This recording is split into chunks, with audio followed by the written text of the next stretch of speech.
This is awesome. Pull this down? Slam it. Oh. Just slam it. All right. Yeah. There we go. You got it. Oh, no, I don't want to. I know, you don't want to break it because they would, yeah. Well, my girlfriend did a good job of breaking it, so I don't think you have to worry about that happening again anytime that's soon. awesome. Yeah. It's How fun. did you get into woodies? Because of surfing. Back in the day, woodies were the car to have. Yeah. If you were a surfer. Yeah. Everybody had them out in California, and they usually beat the falling apart.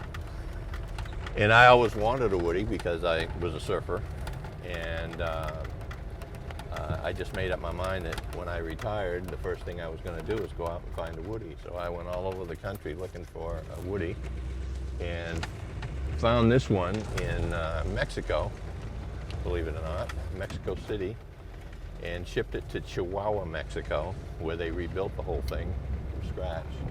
And then they got it across the border, and I picked it up in El Paso and put it on an 18-wheeler and brought it up here. That's awesome. And I do a show every year, a woody show in Maine. And 2 years ago, before COVID, we did the national show here, and we had 89 woodies from all over the country come up here, and they were in Wells. And we did cruises. We went down through Perkins Cove, and we went all the way down south around Portsmouth. Nice. And up north, and by Bush's house and Kennebunk and everything. And, yeah, we did some pretty crazy stuff. It was really cool, and the show was a huge success. And now I'm on the board of the National Woody Club in addition to everything else I do. That's so cool. Yeah.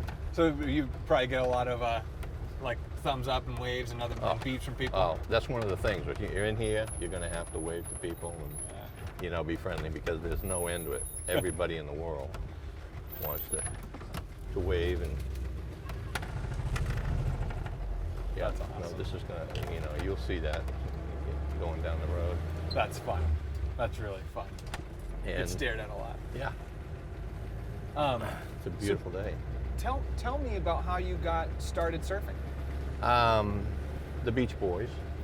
When I was a young kid, listening to Beach Boys music, that was the thing for me. The Beach Boys were as good as it gets, and I had the opportunity, and it's kind of funny, but less than a month ago, I met the guy that I started surfing with back in the early 60s, who brought a board from Alaska. He had a surfboard that he bought in Alaska and brought it down here to go surfing, and he and I surfed together, and I hadn't seen him for 60 years.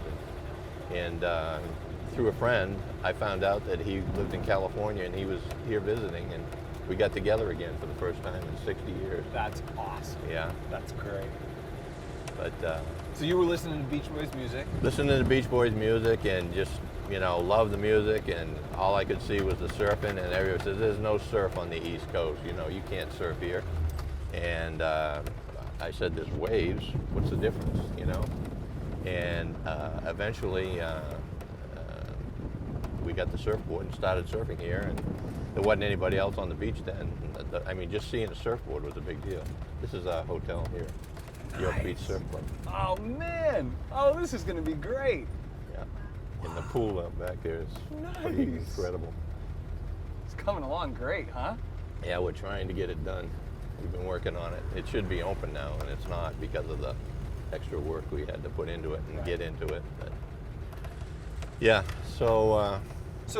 But how did it go for you surfing? How did it go from? I just started surfing, and I didn't have a wetsuit, and I got into winter surfing, and we had to go to Portsmouth, and underneath the Portsmouth Bridge there used to be a dive shop there, and we rented dive suits, and we wore those in the water. Of course, the old dive suits weren't like the flexible, nice stuff that you got today. It was completely different. Yeah. And the water seeped in and it got cold, but then we didn't care. And we just did our thing, and after a while, a couple of guys from Massachusetts showed up and they had boards that they'd bought in Mass, and we started getting together every weekend to go surfing. And it was those two guys and a third guy and myself, and we went and surfed in the Algonquin River mouth, and we used to drive our car out on the sandbar. No way. Yeah, and it was crazy, I know. And I can't tell you how many times we had to be towed off the sandbar. But we used to drive the cars out on the sandbar and then go surfing. And of course, any wave was a great wave then. So, I mean, I've got movies of us with 1 foot waves surfing the Algonquin River mouth, which is crazy. Yeah. But it was so cool. We had such a great time. And in the middle of the winter, it'd be snowing like hell. And, you know, we didn't care. We just went out. How cold is it when you're out in the middle of winter? It can be pretty cold, but a wetsuit really does keep you warm. I mean, it's surprising how warm it can be in a wetsuit, and a lot of people don't realize that, but their body temperature, you know, stays pretty warm. Right. And if you're young and exercising, it goes pretty quick. Yeah. I'm gonna turn around and go back the other way. Sure, yeah. You know, I mean, are you, you know, you probably had, you were ranked at one point 17th on the East Coast, right? That's correct, yeah. I mean, how? By the United States Surfing Association, which was Eastern Surfing Association then. So how did this transform from a hobby to you into something that you were doing professionally? I actually surfed for Hanson Surfboards in the 60s through a friend of mine who came down and recruited me. There used to be a surf shop here called the Bikini Surf Shop, which was the first surf shop in Maine. And Linda Peters and Susan Peters and their family ran the surf shop out of the basement of their house, which we can drive by. I'll show it to you. Okay. Cool. And that was the first surf shop in Maine, and they were selling Dewey Webbers and Bunger surfboards from Long Island. And honestly, I didn't like the way that the board that I was riding worked. And we were at the beach one day, myself and my best friend who lives up here in a trailer, stopped by, and he said, I really would like you guys to come over and take a look at our boards. I'd like to have you surf for us. And I said, well, you know, we're pretty happy here. And he said, come over and look at it. So I went over there with him and another friend of mine who we ended up being best friends for life. And we bought 3 boards from him over there and came back and told the Peters that we were gone, and that didn't go over very well, obviously. And we just stayed there and surfed for Surfer Pro for the rest of our surfing careers until I went off to work and got involved in oceanography and doing the mining of manganese nodules off the bottom of the ocean with a friend of mine. So you were sponsored by Hanson, right? Hanson paid for all my boards and my travel up and down the East Coast, all the surfing contests and everything. So you were how many contests did you probably surf in your surfing career? Oh God, I don't know, a lot. Hundreds. No, well, there was probably, I don't know. You know, there was like, we started in Wells, Maine, was the first contest of the year, and then we went to Narragansett and Newport, Rhode Island, and surfed there, and then down to Seaside Heights, New Jersey, down to Virginia Beach, and then Wrightsville, North Carolina, and then Daytona Beach, Cocoa Beach. And that was the circuit, and we did that every year. What was it like to surf professionally, like as a Well, job? yeah, it wasn't, I mean, you can call it professional, but it wasn't really professional. It was just like, we weren't being paid to surf. We just were sponsored by the surfboard manufacturer, and they were really good about, you know, taking care of us. You know, we had team jackets and Nice. all that kind of stuff. And it was a little bit of a prestige thing. It made you feel like you were really, you know, doing some good and stuff. I didn't care. I didn't care. I just loved surfing. And I can't tell you how many beautiful girls I left at the beach because all I cared about was going surfing. That was it. You know, you'd go to the beach and you'd take a girl down and you'd put the blanket down, they'd sit down in the blanket, and you'd come back 4 hours later after surfing and they'd be gone. And you go, you know, I wonder what her problem was, you know what I'm saying? Yes, my mom has said that to my dad a couple of times. Oh yeah, yeah.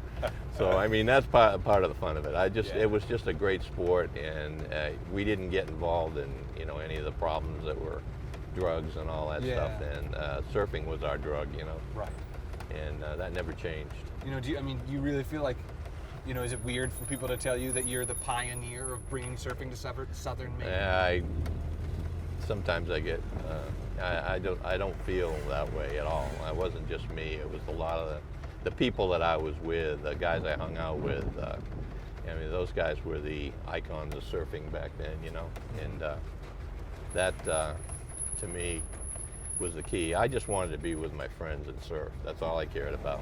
And it was a wonderful thing. It was a great time in our lives, and one that, of course, is lost forever, but the memories are there, and you never forget it. And it's a different world today. I mean, you can't go down to the beach without seeing 500 surfboards and going out in the river mouth. It's not the same as it used to be, you know.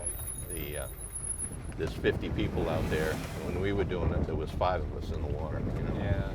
And on occasion, there'd be as many as 10, you know what I'm saying? It was just not the same. And so is that good or bad? Because it's the growth of the sport, right? But it's also it's great for the growth of the sport and the development of the boards. The quality of the boards improved a lot. They got lighter weight, and you know, it was a different world.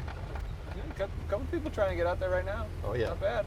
Little ankle slappers, huh? This is the surfing area now, and we had to fight for this stretch of beach with the town of York back in the 60s, because they didn't want anybody to surf here. And what we did is, over here to the left-hand side, you see this area where there's no houses. Yeah. We said, okay, we'll make the surfing area from the edge of this area down to where that house is down there, and that will be the surfing area. So for years, this was the surfing area between that blank space over there and the house up here. And it was the kind of thing where, as a lifeguard, which I was at that time too, you know, you could keep the swimmers out. They had to surf on one side or the other. Right. Well, surfing took off and became so popular that we had to have more space here to surf. So now the surfing area is from way up here in front of the Stone's Throw all the way to the end of the beach, and from here all the way to the Anchorage. Wow. So we've got actually more room than we had before, and welcome to Maine. Yeah. And so it's pretty it's really different in that respect. I mean, things have loosened up a lot. Sure. And most places don't even have a surfing area. The York Beach is kind of unique in that respect. But there was a gentleman by the name of Howie Martin, who at that time worked for one of the local newspapers, and he was the greatest, best advocate of the surfing in the area. He would go to these town meetings and everything where myself and my sister and Linda Peters would be fighting to be able to go surfing. And he'd put an article in the newspaper the next day saying, you know, what's wrong with the town? Don't they understand that this is good for the kids? There's nothing bad here, you know? And he was a wonderful advocate of surfing back then, and I'll never forget the guy. What do you think about surfing now being in the Olympics, right? I mean, obviously it's an international competition. Surfing is a sport that's done internationally. Yeah, and it's a different, surfing then was all longboards. Right. Now it's all shortboards. A lot of people want to ride the shortboards versus the longboard. There's two different types of surfing to me too. The longboard was a slow, smooth, nose riding, you know, doing whatever on the board, whereas nowadays it's, you know, you ride the board and it's maneuvers. Yeah. It's all maneuvers, and how many can you do, and get the board to fly in the air and all that stuff. And right. It's not the same as it was back then. But there's still the guys, the older guys, that hang on to that old style. And since the stand-up paddling thing took off, that's made a big difference too, because a lot of people that, older folks particularly, that couldn't stand up on a surfboard, got into the stand-up paddling, which was great. Yeah. And that's actually become more popular than the regular type of surfing. Right. Oh. Biggest wave you ever surfed? How high? Probably 15. 15? Yeah. Here in Maine? I've ridden some pretty big waves here in Maine. I don't know how big they were. They were probably borderline that, but biggest wave I ever rode was in Hawaii. Nice. Where at? Haleiwa. Wow, really? Yeah. Oh my I gosh, surfed it's at iconic. Haleiwa. And that was the biggest waves I've ever been on. But the Hawaiian waves are faster and they break in shallower water or something. They're just a really beautiful wave, and of course the water temperature helps too. You know, when you're in 62-degree water versus 82.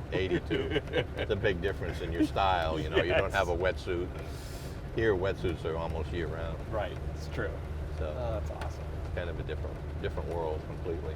When you have people that either that you encounter that are not from New England, either people you've met from California or Hawaii, and you tell them that you surf in Maine, what's their reaction?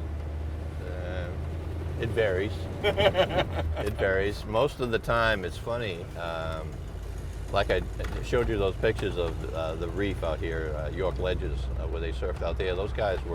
Some of those guys were from California, and they had heard about what a great surf spot this was and came out here to surf that, the way I understand it. But you run into those people all the time. They can't believe that there's waves here. And the best surfer I ever saw in my lifetime surfing at the Ogunquit River mouth was Gary Proper. And Gary had a friend that came up here every year, Joe Twombly, who lived in Kennebunk. And Joe was also rated real high in the rankings of the surfers, but Gary Proper was the East Coast surfing champion back in the days, and he was the smoothest, most radical surfer I've ever seen in my life. I mean, he would take off on a wave and you're going, there's no way anybody's going to make that wave, and he would disappear, and the next thing you knew, he was coming out the other end of it, and you're going, how did he ever do that, you know? That's awesome. Gary was amazing, and he ended up being a manager for Carrot Top out in Vegas. Oh, no way. Yeah. Oh, that's so funny. And he passed away a year or so ago, which a lot of my friends have passed away. It's kind of sad, but life goes on. Yeah. Surfer Crow is still going. He went out last week. I heard. Yeah, he's 78 years old. Holy cow. And he's still into it. He and I are still best friends, and we hang out together on occasion. But he's a great guy, and he's been around here forever, and he gets frustrated with the fact that there's so many guys out there surfing. And you can always tell Surfer Crow because he's got on a white helmet that he wears all the time when he goes surfing. Yeah. I've encountered him a handful of times. Yeah. I think one thing that's interesting, we were talking about this with Mike, was there's something very different about surfing as compared to skateboarding or snowboarding, where you are in contact with the ground. Yeah. What to you is different about surfing in terms of the sensation that you feel when you're on that board and the wave picks you up? I think it's just Mother Nature doing her thing. You know, control is not really yours. It belongs to the wave and what the wave's going to do, and you can. And what it is it's you against the ocean fighting, you know, to get that ride that you always wanted. You know, to get in the perfect position and get into the curl and you know, just it's like it's different from skiing in that when you get to the bottom of a mountain after a good run, you know, you kind of brush it off and climb and go back to the top of the mountain again. You know what I mean? Yeah. With surfing, it was like when you get buried in a wave, it's like the biggest rush you've ever had in your life. Yeah. You know? I mean, I can't tell you how much adrenaline goes through your body when you're sitting there and you've got a wave coming over in front of you and you're inside of a tube, which is not an easy thing to do. And we've got some up and coming surfers here in Maine. One of the ones I'm most impressed with is a kid by the name of Jake Anastas, who's Jake's father owns Liquid Dreams, Yep. and Jake is an amazing surfer, and he's young, Yeah. and he'll be right up there with the best of them That's awesome. as he gets older. Yep. Mark? He's talking about you. I All can't wait these till he guys are watches that clip. friends. Oh, okay. All of these guys are friends. Yeah. I mean, every one of them. I mean, I have never been the kind of person who chose sides on anything. Yeah. For me, if I can help any of these guys that are into surfing, like Mark and the guys down at Cinnamon Rainbows and Yeah. in Hampton and everywhere else, those guys, a lot of them are good friends, and you know, if I can ever help them out, I'm going to do that with the surf club when we get the surf club going. You know. That's gonna be awesome. Yeah, I mean, we all have the same love, surfing, you know, and this just, you have good days and you have bad days, and, you know, Mark's great. Mark has been very successful. He and his Yeah. wife are wonderful people, and I think the world of them, and as I do with the guys at Grain. I mean, Mike there is, he's like a brother. I mean, he's amazing, and he's done so good with that Grain surfboards. It's incredible. And I told him, you know, I want to be able to handle his boards up at the shop, and Yeah. I want to promote Mark's surfing camps and things like that. I mean, that'd be great. we're helping each other. I mean, the people that come to these surf camps may stay at the hotel, you know. Right, And right. Mike's guys, when they come and do the training for the building the boards, you know, need a place to stay. Yeah. So, you know, the idea is to work out something so that they can all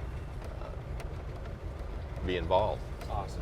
and we can promote the surfing culture like we've been doing for years. And it's fun. It's really, really fun. That's all I can tell you. Yeah. Good You know. deal. And you surf. Oh yeah. Oh yeah. My dad and I started surfing up here. Yeah. Yeah, we started surfing the river mouth. Did you really? Yeah.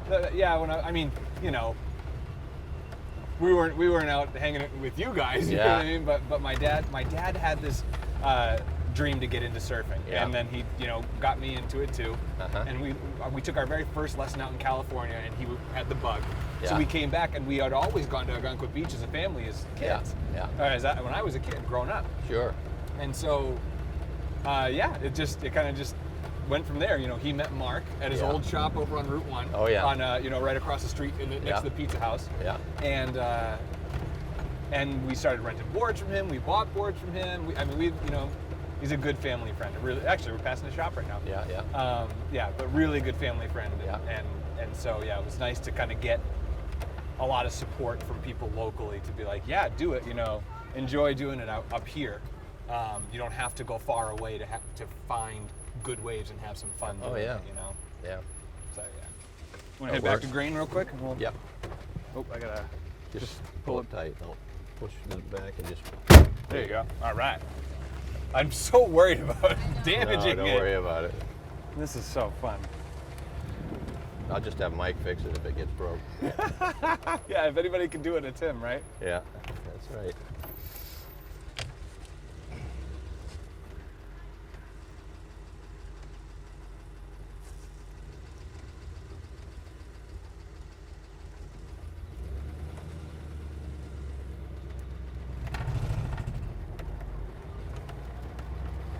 Oh, this is fun. Thanks for taking us. This is really it's great. a pleasure, and it's so much fun. I'm glad we get some time. You know, there's so much of what we do ends up being run and gun. Yeah. That it's nice to kind of sit down and do this. Yeah. You know, this is so much fun. Yeah. I'm glad you had the chance to do it. There used to be the road right here. That, you know, surf shop to the beach, surf shop to the beach. That's awesome. And, Nice and easy. Yeah, it was back in those days.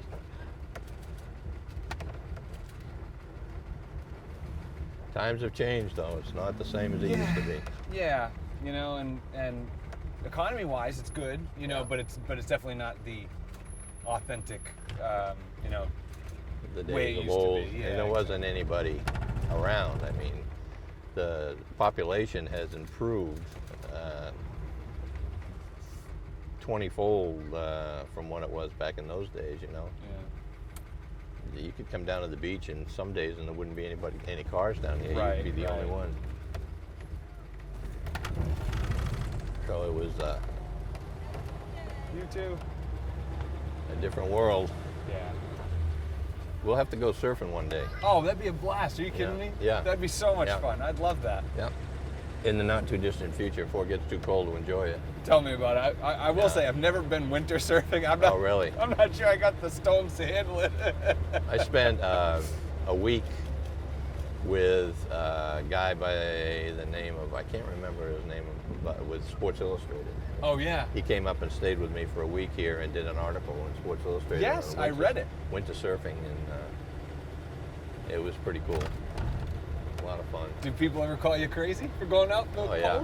I can remember one time going out and it was snowing so hard you couldn't see the beach, and I heard somebody hollering my name, and I didn't have a clue who it was because it was just a long ways away to the beach. Yeah. And I just kept surfing, and finally I said, I guess I better go see who it is. And I walked into the beach, and my grandfather is standing there, and he grabs me by the ear and says, when I call you, you come, and you're not going to go out surfing anymore in the winter. That's the end of it. Was it the end of it? No. No. That's what I thought. Long way from it.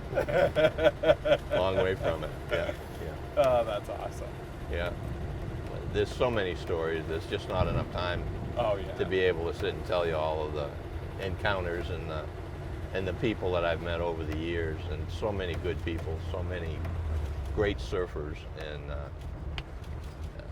just the times and everything have changed so much from what it used to be. Yeah. It's been fun. Very different though, right? Wave-wise, surfing in the winter up here as opposed to summer, right? Yeah, I mean, you don't have as many people, but nowadays with the new wetsuits and everything, there's a lot more people surfing in the winter.